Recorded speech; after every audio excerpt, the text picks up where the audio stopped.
बड़ी खबर इस वक्त की आपको बता दें, उत्तर प्रदेश असेंबली इंतखाबात के हवाले से ये बड़ी खबर आपको बता रहे हैं। चौथे मरहले के लिए वोटिंग अब से कुछ देर में शुरू हो जाएगी।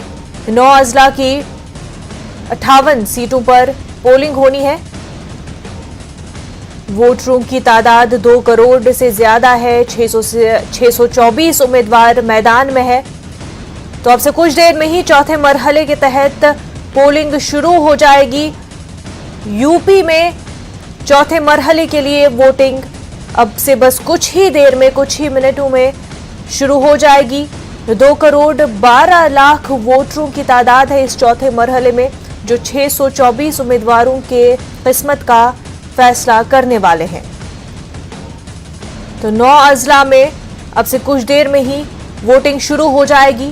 पोलिंग बूथ की तरफ लोग रुख करना शुरू करेंगे, अपने हक राय दही का इस्तेमाल करना शुरू करेंगे। आपको बता दें, 9 अजला में 2 करोड़ 12 लाख वोटर्स हैं, जो कि 624 उम्मीदवारों की किस्मत का फैसला करने वाले हैं। तो काफी दिलचस्प और कड़ा मुकाबला देखने को मिल रहा है।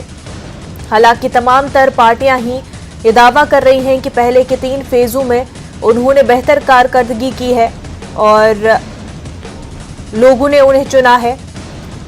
और उम्मीद ये भी जता रहे हैं, ऐलान ये भी कर रहे हैं कि इस फेज में भी, यानी कि आज भी